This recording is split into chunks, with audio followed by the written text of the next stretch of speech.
Good afternoon. Thank you all very much for joining our session titled Community Colleges Leading the Way, Scaled Engines of Economic Mobility. We have a fantastic panel of community college leaders today, and it's really timely because, as some of you may know, April is Community College Month. So Everybody knows that, right? There we go. Yes. So it's super timely that we're having this conversation. This is actually the second community college sector leadership panel that we've hosted here at ASU+GSV. As a matter of fact, in this very same room, we had a conversation last year around community colleges and the innovation economy. So if you all are interested in that topic, you can take a look at the ASU+GSV website. My name is Shalin, Jyotishi. I'm Senior Advisor for Education, Labor, and the Future of Work at New America. We're a think tank, a research organization based in Washington, D.C. And I'm thrilled to be the moderator and your host for this conversation. Now, we only have 40 minutes today, so remember, when you do your feedback surveys, say more community college time. So we're going to do an Ignite-style conversation on the critical role of community colleges and of the community college sector in the mobility movement nationwide. We'll have about 35 minutes for discussion and the rest for Q&A. There will be mics being run around the room, so be thinking of great questions to ask this distinguished panel, which I will be introducing now. I'm going to be very succinct with my introductions in light of time. These leaders have such impressive bios and CVs. If I were to read them all to you, we would be ready for the next ASU+GSV conference. So I'm going to give you the Cliff Notes version. Starting on my right here, we have Dr. Justin Lonon, who is Chancellor of Dallas College. With public and private sector expertise, Dr. Lonon was a driving force in the consolidation of the 55-year-old Dallas Community College District into the unified Dallas College system. If you know community colleges and innovation, you will know Dallas College, or you should know Dallas College. So thank you very much, Dr. Lonon, for being here. Next to Dr. Lonon, we have none other than Dr. Eloy Oakley, who's president and CEO of the College Futures Foundation, a California-based foundation with annual giving of around, I believe, $20 million for mobility and post-secondary education in the state. Dr. Oakley is former chancellor of the community college system in California, as well as a regent of the University of California, and a host of a great podcast I recommend you all, The Rant. Next to Dr. Oakley, we have Dr.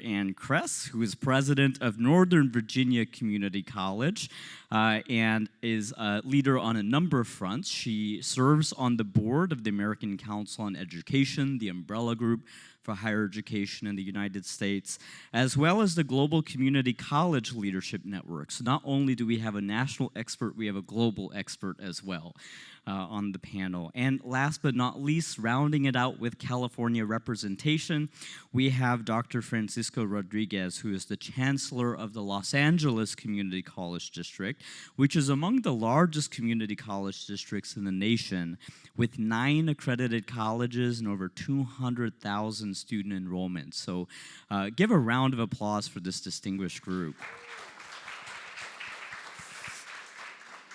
So the structure today, really going to have a conversation. We'll have 2 broad arching questions, which really touches on the theme and the topic of today's session, which is the role of community colleges as engines for mobility for the jobs of today, and we're at ASU+GSV for the future of work and for the jobs of tomorrow. So, my first question here is really sort of on that first bit. Public opinion polls have shown that public trust in higher education is on the decline, but not at community colleges. Community colleges have bucked this trend. As one example, New America's Varying Degrees, an annual survey of American perspectives on education after high school, has found that actually 85% of Americans believe that community colleges are worth the cost, compared to 66% of those who feel the same way about public four-year colleges. And yet, investment in community colleges are not commensurate with that public support. It often lags behind that of four-year institutions. Enrollment continues to be a challenge for many parts of the region or the nation. And of course, there's always a focus on improving outcomes for students across colleges. So ASU+GSV is known to be a great gathering ground for change makers, for investors, for funders, for entrepreneurs, for innovators in education. So my question for the panel is this. Panel, would be great to focus in on, if you could share with our audience, your views of high priority needs that community colleges have that deserves more investment and attention from communities like ASU+GSV.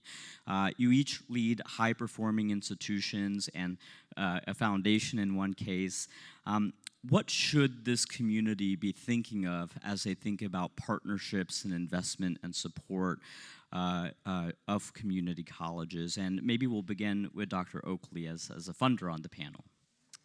All right, well, thank you for that question. And the first thing I'd say is, how in the world could you think about scaling up economic mobility without thinking of community colleges? I mean, they are the largest system of post-secondary access in the world. They accept the top 100% of learners. They are in communities throughout the country, rural, urban, suburban, and so they are the access point for people throughout the country. This is a truly American higher education design, and it is something that we should be most proud of. So how any technology company can think about scaling a platform or scaling a solution or scaling a device that is meant to increase either access or increase completion or support learning without thinking about partnering with community colleges and without thinking about the population that they serve, I think it's just fooling themselves. There are the ASUs of the world, which I think very highly of, and Michael's a great example of a great leader, but even at their scale, they barely scratch the surface of what the California community colleges reach or the Texas community colleges reach. So for us as a funder in California College Futures, we're focused on economic mobility for the lowest income learners, because that's real value. That's actual lift. That's actually helping communities, cities, counties, states compete and have an economy that actually is diverse and inclusive and that matters. So we're interested in who's creating the greatest lift, what policies support that lift, and what intermediaries or technologies can better enable lowest income learners to have access to opportunity. So that's what we're thinking about funding. What we are launching in the next few weeks is a return on investment survey of all the 292 plus Title IV eligible institutions in California, and we'll begin to really dig down. Who is actually doing the best job for low-income learners in California? So that's what we're interested in, and I think other funders should be interested in. Dr. Kress, moving to Virginia now, coast to coast. There you go. So I'll start right there. We did an economic impact study at Nova. We have 70,000 students across 6 campuses. And what we found was that for every dollar that a student gave us in one of our credit programs, that student saw $8.70 in future earnings. Where can you find a return like that? It's basically 26%. When you look nationally at community colleges, the return on investment is about 17%. So when we look at the Georgetown Center for Education and the Workforce, Nova is the #1 community college in terms of moving individuals from low income into approaching the middle class, right? And I'll come to that because Northern Virginia, much like San Diego, very expensive place to live. So when we look at that data, we're #1 among community colleges, but we're number 11 of all institutions of higher education in the Commonwealth of Virginia, whether you're talking about community colleges or universities, public or private, right? So There's a huge investment that needs to be made in our institutions, though, to help us achieve that. So as I sit here today, Virginia's community colleges get 57 cents on the dollar compared to the universities, and probably the figure is similar across the stage. That's important, right? Because it should be more, because the students that we serve deserve that. When we look at Northern Virginia, I mentioned it's an expensive place to live, right? If you're a single adult without any children, you need to make $61,000 to be at a living wage, according to the MIT calculator. If you have a child, you're gonna add $40,000 to that for childcare, right? $106,000 you need to earn a living wage, right? You can connect to those wages through programs at Nova, but you have to find your way to Nova first. And one of the things I often tell people about Northern Virginia is that there is the concept, and it's not wrong, that this is a very affluent part of the country. I think 3 of the highest earning counties are in Northern Virginia, but we are also home to some of the lowest income census tracts in all of Virginia. If you drive 5 minutes from George Washington's Mount Vernon, you are in a trailer park off Highway 1, right? Those are the students who come to Nova seeking those better lives, those better futures. We can connect them, and we can connect them, and I'll end with this, not just in terms of credit enrollment and transfer, and I'm happy to talk about that all day long, or directly through credit enrollment to employment. We can connect them there through short-term credentials, 6 to 12 weeks. In Virginia, it's called Fast Forward.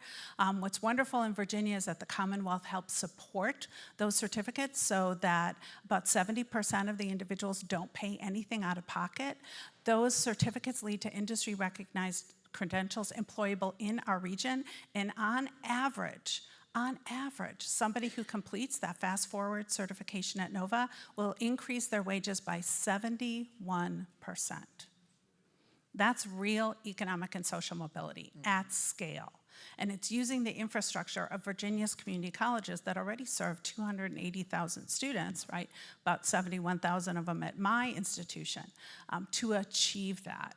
So when you're talking about driving real change at scale, to Eloy's point, you cannot leave out community colleges. Absolutely. Let's go to Chancellor Lonon, and then we'll round out California. Dr. Rigez. Well, good afternoon, everyone. Dallas College is about 135,000 students across 7 primary campuses across Dallas County. So here's the simple answer to the question, why you should care about community colleges is because higher education is an old, broken, dated, antiquated model, period. And there are innovators that exist, university partners, including the ones with the letters behind me that exist. Community colleges are where the rubber meets the road. So if you want to partner with the doers, you partner with community colleges. We are the bridge to economic mobility and prosperity for those seeking to get into the educational pipeline and for those connecting with employers as employers want to build their workforce pipeline. We are right at that intersection. So we absolutely are focused on promoting an educated workforce and a workforce that is a skilled workforce. That's what we do. We are in the barrier-busting business at Dallas College. We are intently focused on those barriers that get in the way of student success to, through, and beyond our doors. We know that our students, it's not always what happens in the classroom that gets in the way, it's life that gets in the way. And so we are focusing heavily on those wraparound services, those support services for students, but we can only do that with partnerships. And so I could go on and on about the number of partnerships in Dallas, and it would be similar across the stage, where we are working to remove the transportation barrier, the childcare barrier, the food insecurity barrier, the financial barrier, the mental health barrier, the access to healthcare barrier. We're focusing on those things because it makes a difference where students can continue doing what they're doing and persist. And then I'll just close with this one story very quickly that would be similar across our communities, is that in Dallas we have more pathways to technology schools than any other place in the country, so PTECs. And so one of our PTECs, Adamson High School, Adamson High School has us in the Dallas Independent School District as partners, and then 2 industry partners, which is IBM and American Airlines. When that first cohort of students graduated, American Airlines hired every one of them. And this is a cybersecurity-focused program, so you think about that. You're 18 years old, you've just graduated in high school, you've got a degree from us in cyber with 0 debt, by the way, and this major employer hires you for $58,000 a year. Well, here's the impact.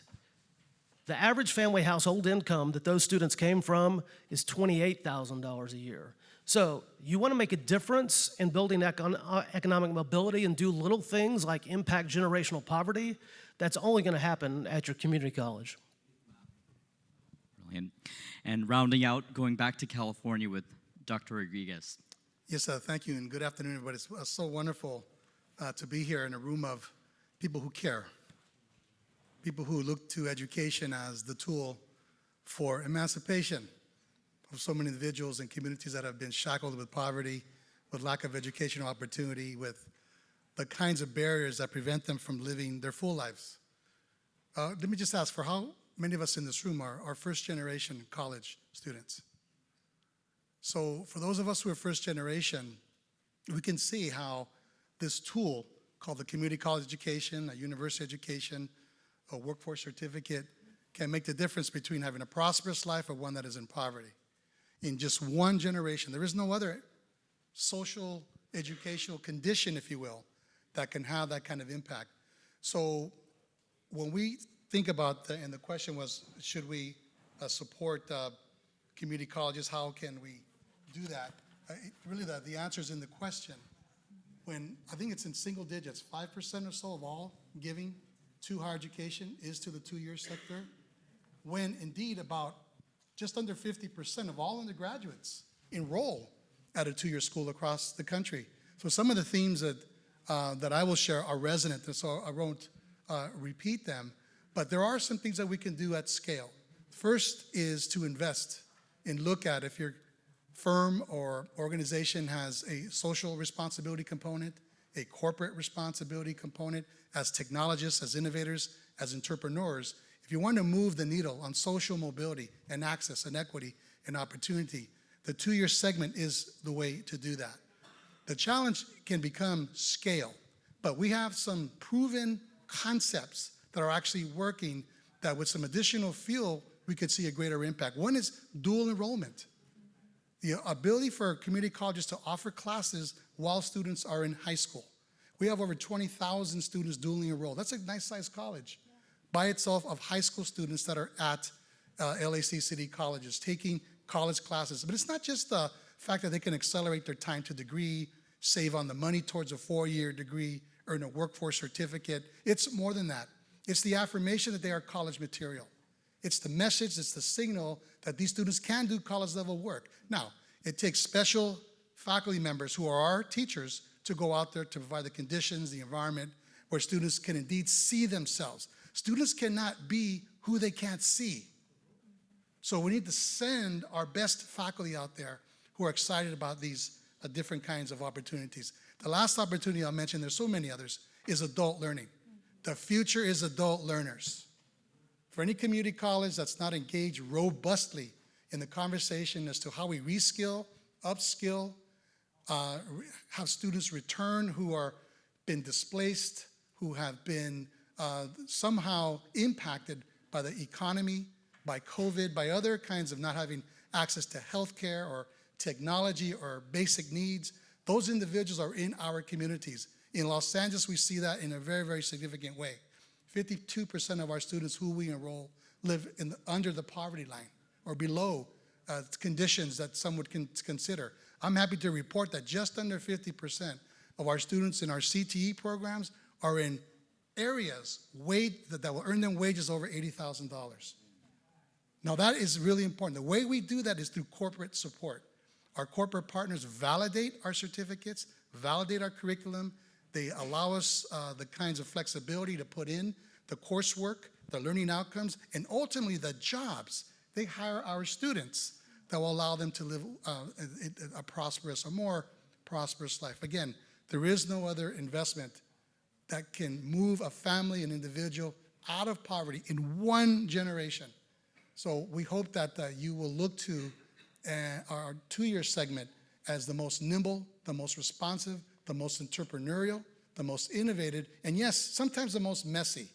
And I admit that. We specialize in messy up here. So again, a couple of examples of ways that we could scale investment and look forward to a conversation. Let me close by asking, are there any other CEOs in the room, community college CEOs? Hi, well, welcome. So you hear some resonant themes. Although we come from Texas, Virginia, California, you see a thread. We're an ecosystem of care, an ecosystem that really provides the greatest accelerant for economic and social mobility, and that's in education. So we thank you for investing in us. Well said, and really timely the comment on adult learners. As you know, the demographics cliff, as you all know by now, it's been in many sessions. You know, next year, the graduating high school class will begin to shrink, and the natural college-going, quote-unquote, traditional population will be more of those adult learners, not to mention the 40 million-odd some college, no degree population who are going to be looking for new opportunities. And that is actually the thrust of my second question for our panel. AI. Yep, sorry, I had to bring it into this one too. AI and the future of work have really captured the national and global conversation, as evidenced by the AIR show, even just this week, the AI Revolution conference that the ASU+GSV has organized. It's clear how community colleges are serving as engines of mobility to, you know, the immediate labor market needs for jobs that are open today.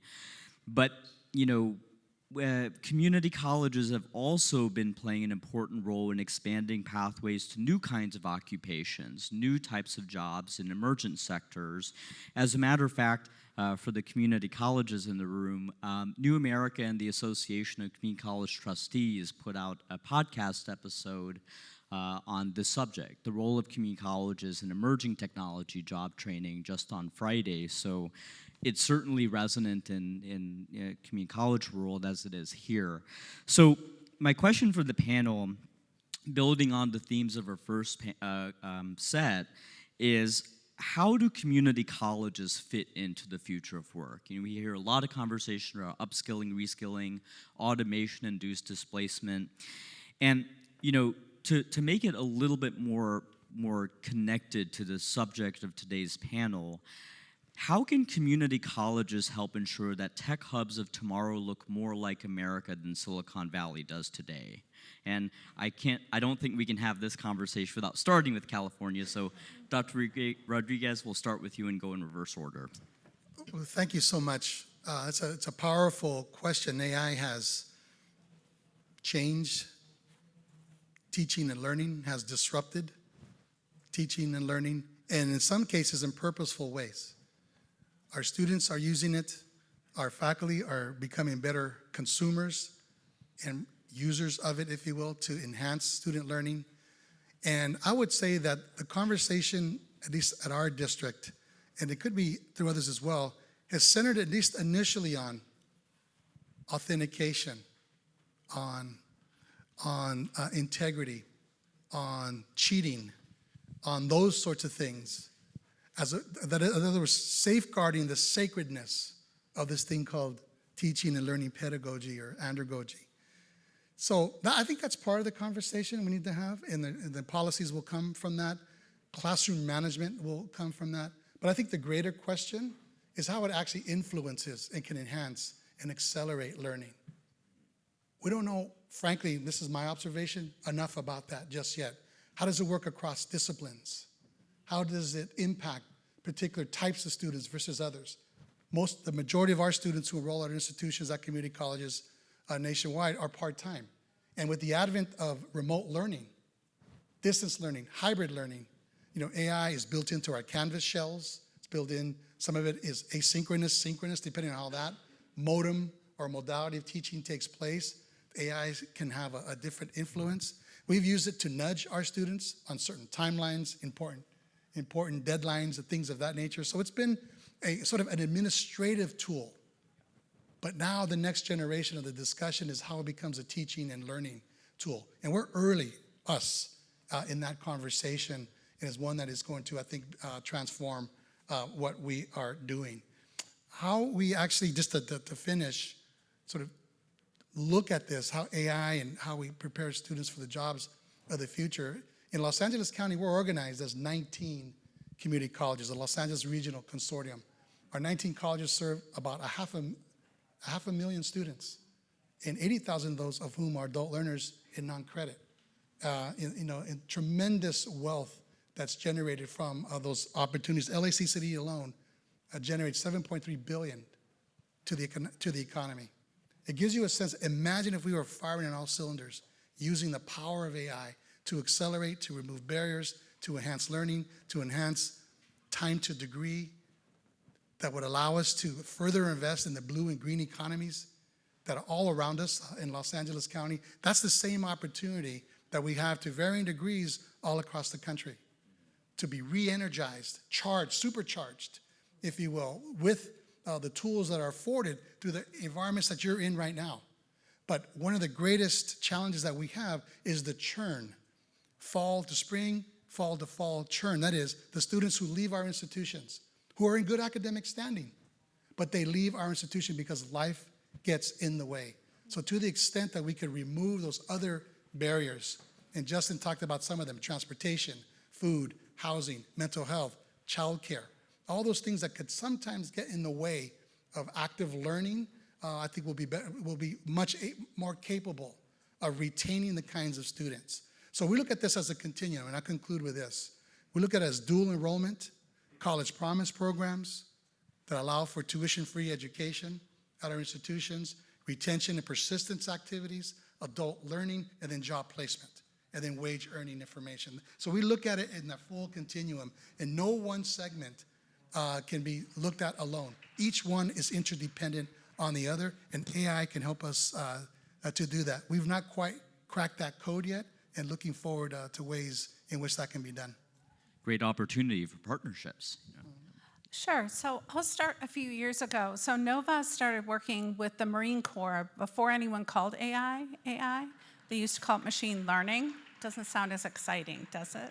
And so we already have a certificate in data analytics and AI that we've rolled out to our students and to the community in partnership with, our biggest employer partner is Amazon and Amazon Web Services. But that's really where I want to start, because when we think about adult learners, that future of work, and I, probably like everyone on this stage, has a business advisory council on the future of work. And so we're looking at the horizon. But we see adults and younger adults who, that horizon's great, but they need a paycheck tomorrow. So what are they going to do?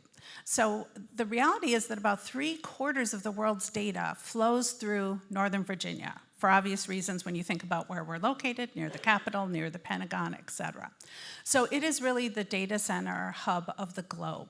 And so NOVA has a very strong data center program. That's important because all this data that's coming through AI has to go through somewhere, right? And so Amazon is making a multi-billion-dollar play in expanding data centers in Virginia.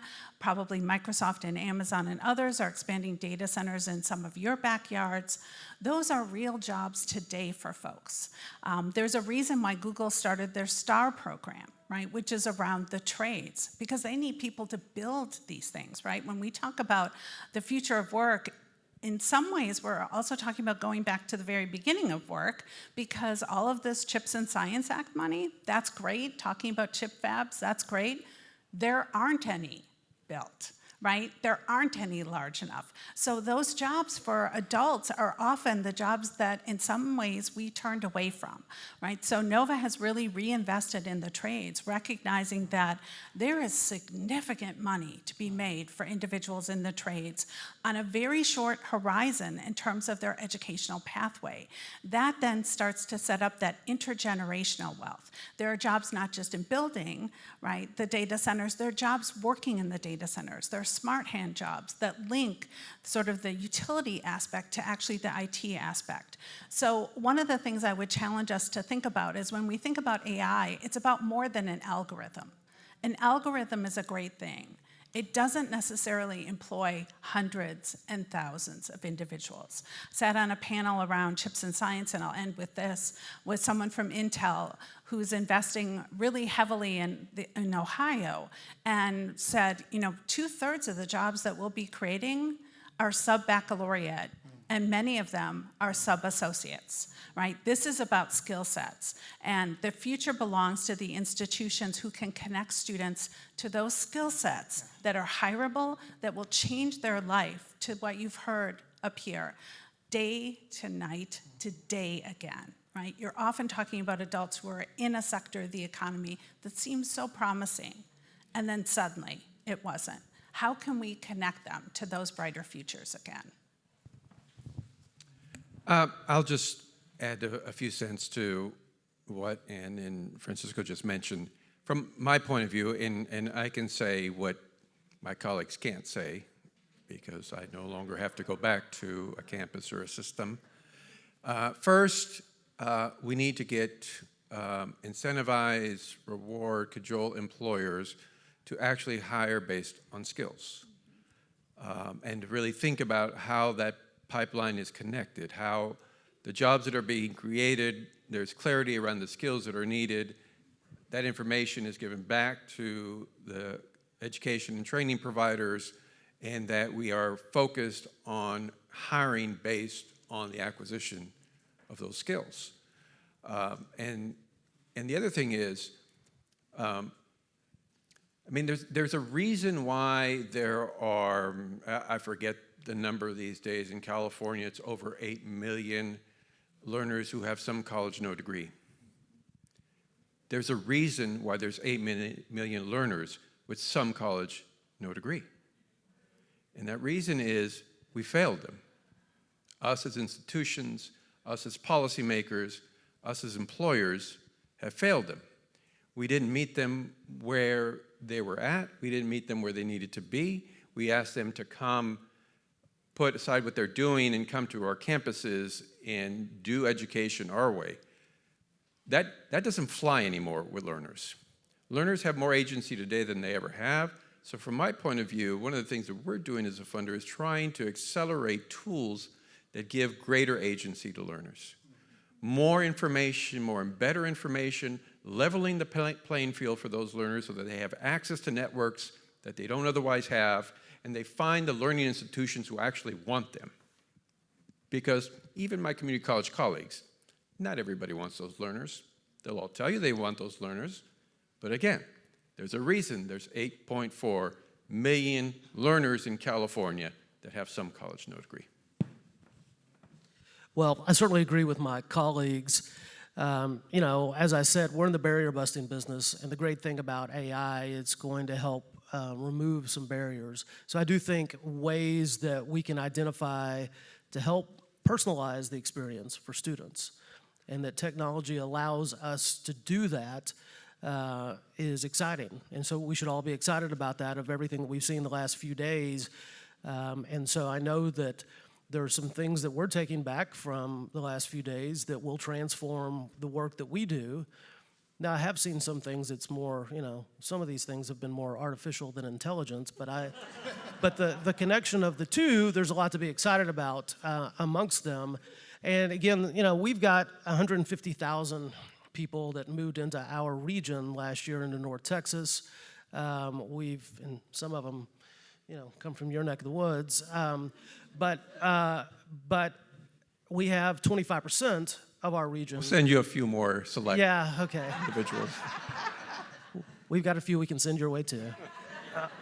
But we've got 25% of our population that doesn't have a post-secondary credential. So we've got a big influx of people coming in. We've got people that we've got to upskill. So AI is going to provide new tools for us all to do that sort of thing. And so, again, between those that we've got to upskill, between those that are coming here, community colleges are the answer. And so when Toyota decided to move their North American headquarters to our area from California and from Kentucky, a number of people moved from California and Kentucky. But for every for every one accountant that moved, you need 10 accounting techs to support that work. So if you're going to support in Texas, we talk about the economic miracle that is Texas. If you're going to support a robust economy, community colleges are the ones that are going to provide the skills to do just that. And any way that we can find innovative tools to do that, we're going to do that. And so that's what I'm excited about, the AI conversation. Really, really important thoughts and comments and food for thought, too.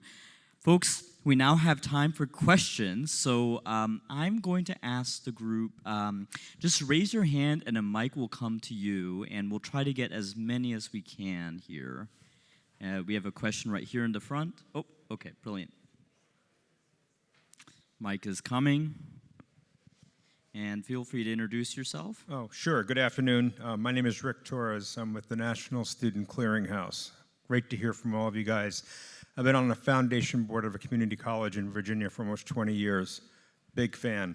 My question about place of community colleges is between the feeder school districts and the four-year schools. When you start thinking about something Sonia Christian talked about yesterday, which is the number of students that never enrolled in post-secondary at all. What's the outreach, and how do you partner more with K-12?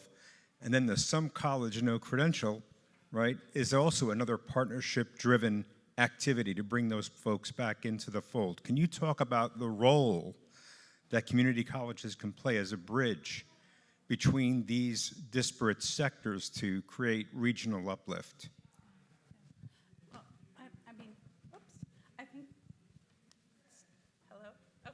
Is this one? There we go. It's the reason we were created. Let's be honest about that. I mean, that's what our mission is. So, I can speak, I've worked in 3 different states now, and in every one of the states, the community college had as part of its imperative to reach out to the local school districts, right? We serve 4 counties, 5 independent cities. And so we provide about $14 million worth of free dual enrollment to students across all of those districts. We also know that some of those students are not necessarily going to enroll in dual enrollment, so we have other forms of outreach. Then when we look at that throughput, then we partner with, in our case, our largest university in the region, which is George Mason University. So Nova and George Mason have a partnership called Advance. It's been declared by the Community College Research Center and the Department of Education as one of the 2 most effective transfer relationships in the country. When students go through that Advance partnership, 92% of them will complete their 4-year degree at Mason within less than 2 years after transferring, right? Now, the key is to understand the ceiling for joining Advance is 2.0, right?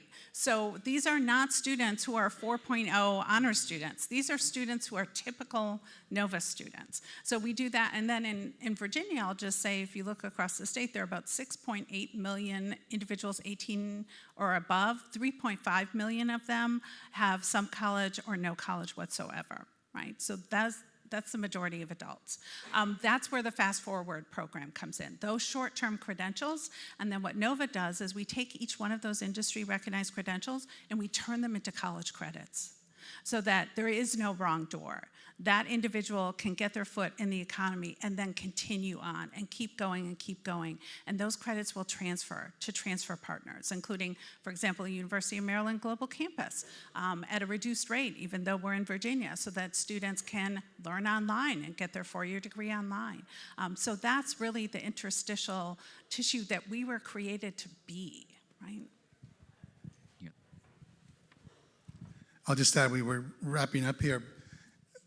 LA Community College District and the local school district, Los Angeles, the 2nd largest school district, we just signed an MOU that would expose every single student beginning in 9th grade to university transfer, career tech education, or a stackable credential, a pre-apprenticeship or an apprenticeship beginning in 2025. So that's how we begin the outreach with our local school district.